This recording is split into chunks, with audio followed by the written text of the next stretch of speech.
O Livro dos Espíritos. Capítulo 4. Princípio vital.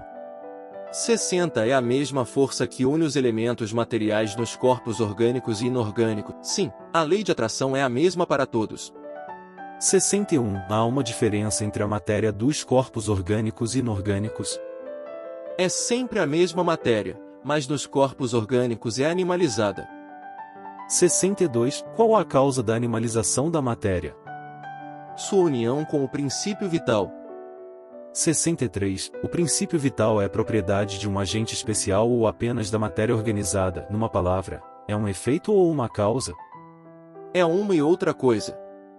A vida é um efeito produzido pela ação de um agente sobre a matéria. Esse agente, sem a matéria, não é vida, da mesma forma que a matéria não pode viver sem ele. É ele que dá vida a todos os seres, que o absorvem e assimilam. 64. Vimos que o espírito e a matéria são dois elementos constitutivos do universo. O princípio vital formaria um terceiro?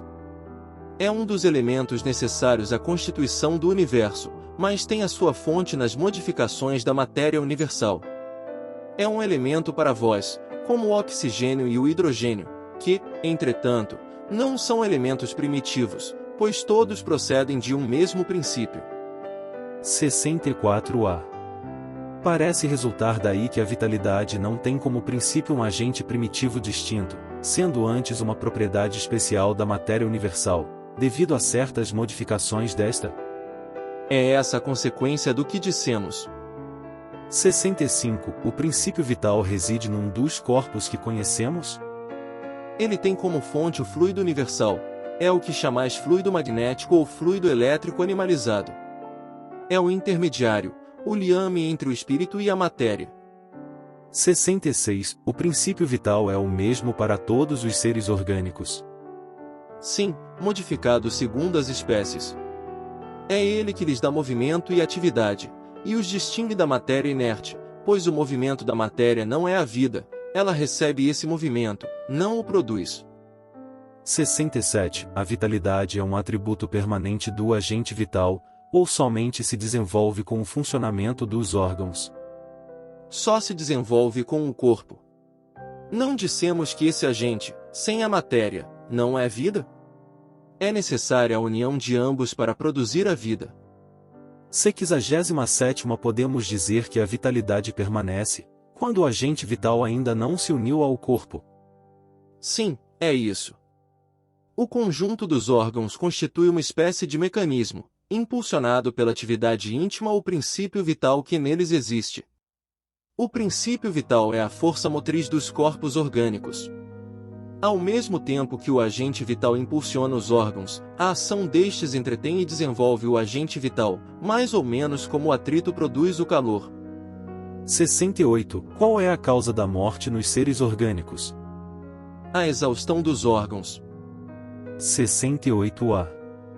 Pode-se comparar a morte à cessação do movimento numa máquina desarranjada? Sim, pois, se a máquina estiver mal montada, a sua mola se quebra, se o corpo estiver doente, a vida se esvai.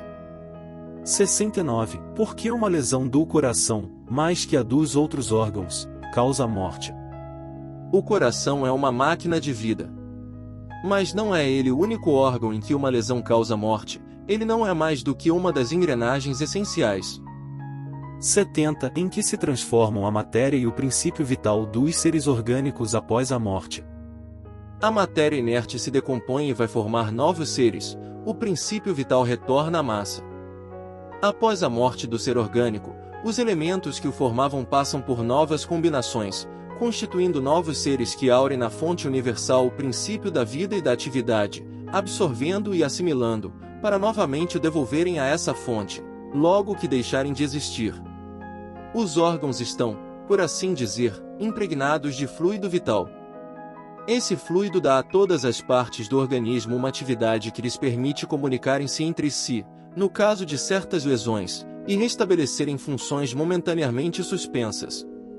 Mas quando os elementos essenciais do funcionamento dos órgãos foram destruídos ou profundamente alterados, o fluido vital não pode transmitir-lhes o movimento da vida, e o ser morre. Os órgãos reagem mais ou menos necessariamente uns sobre os outros, é da harmonia do seu conjunto que resulta essa reciprocidade de ação. Quando uma causa qualquer destrói esta harmonia, suas funções cessam, como o movimento de um mecanismo cujas engrenagens essenciais se desarranjaram, como um relógio gasto pelo uso ou desmontado por um acidente, que a força motriz não pode pôr em movimento. Temos uma imagem mais exata da vida e da morte num aparelho elétrico. Esse aparelho recebe a eletricidade e a conserva em estado potencial, como todos os corpos da natureza.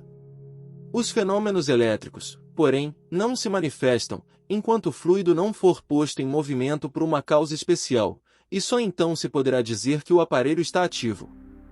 Cessando a causa da atividade, o fenômeno cessa, e o aparelho volta ao estado de inércia. Os corpos orgânicos seriam, assim, como pilhas de aparelhos elétricos, nos quais a atividade do fluido produz o fenômeno da vida, a cessação dessa atividade ocasiona a morte. A quantidade de fluido vital não é a mesma em todos os seres orgânicos, varia segundo as espécies, e não é constante no mesmo indivíduo, nem nos vários indivíduos de uma mesma espécie. Há os que estão, por assim dizer, saturados do fluido vital, enquanto outros o possuem apenas em quantidade suficiente. É por isso que uns são mais ativos, mais enérgicos, e de certa maneira, de vida superabundante. A quantidade de fluido vital se esgota. Pode tornar-se incapaz de entreter a vida se não for renovada pela absorção e assimilação de substâncias que o contêm. O fluido vital se transmite de um indivíduo a outro. Aquele que o tem em maior quantidade pode dá-lo ao que tem menos, e em certos casos, fazer voltar uma vida prestes a extinguir-se. 71. A inteligência é um atributo do princípio vital? Não, pois as plantas vivem e não pensam, não tendo mais do que a vida orgânica. A inteligência e a matéria são independentes, pois um corpo pode viver sem inteligência, mas a inteligência não pode manifestar-se por meio dos órgãos materiais, somente a união com o espírito da inteligência matéria animalizada. A inteligência é uma faculdade especial, própria de certas classes de seres orgânicos aos quais dá, com o pensamento, a vontade de agir, a consciência de sua existência e de sua individualidade, assim como os meios de estabelecer relações com o mundo exterior e de prover as suas necessidades. Podemos fazer a seguinte distinção: primeiro, os seres inanimados, formados somente de matéria sem vitalidade nem inteligência, são os corpos brutos. Segundo, os seres animados não pensantes, formados de matéria e dotados de vitalidade, mas desprovidos de inteligência. Terceiro, os seres animados pensantes, formados de matéria, dotados de vitalidade, tendo ainda um princípio inteligente que lhes dá a faculdade de pensar. 72. Qual é a fonte da inteligência? Já dissemos, a inteligência universal. 72a. Poderíamos dizer que cada ser tira uma porção de inteligência da fonte universal e a assimila, como tira e assimila o princípio da vida material. Isto não é mais do que uma comparação, mas não exata, porque a inteligência é uma faculdade própria de cada ser e constitui a sua individualidade moral. De resto, bem o sabeis, há coisas que não é dado ao homem penetrar, e esta, por enquanto, é uma delas. 73. O instinto é independente da inteligência? Precisamente, não, porque é uma espécie de inteligência. O instinto é uma inteligência não racional, é por ele que todos os seres provêm as suas necessidades. 74. Pode-se assinalar um limite entre o instinto e a inteligência, ou seja, precisar onde acaba um e onde começa o outro? Não, porque eles frequentemente se confundem, mas podemos muito bem distinguir os atos que pertencem ao instinto dos que pertencem à inteligência. 75. É acertado dizer que as faculdades instintivas diminuem, à medida que crescem as intelectuais? Não. O instinto existe sempre, mas o homem o negligencia. O instinto pode também conduzir ao bem, ele nos guia quase sempre, e às vezes mais seguramente que a razão, ele nunca se engana. 75a. Por que a razão não é sempre um guia infalível? Ela seria infalível se não estivesse falseada pela má educação, pelo orgulho e egoísmo. O instinto não raciocina, a razão permite ao homem escolher, dando-lhe o livre-arbítrio. O instinto é uma inteligência rudimentar, que difere da inteligência propriamente dita por serem quase sempre espontâneas as suas manifestações, enquanto as daquela são o resultado de apreciações e de uma deliberação. O instinto varia em suas manifestações segundo as espécies e suas necessidades. Nos seres dotados de consciência e de percepção das coisas exteriores, ele se alia à inteligência, o que quer dizer, à vontade e à liberdade. Se você viu tudo até aqui, por favor, se inscreva no canal, curta ou compartilhe esse vídeo.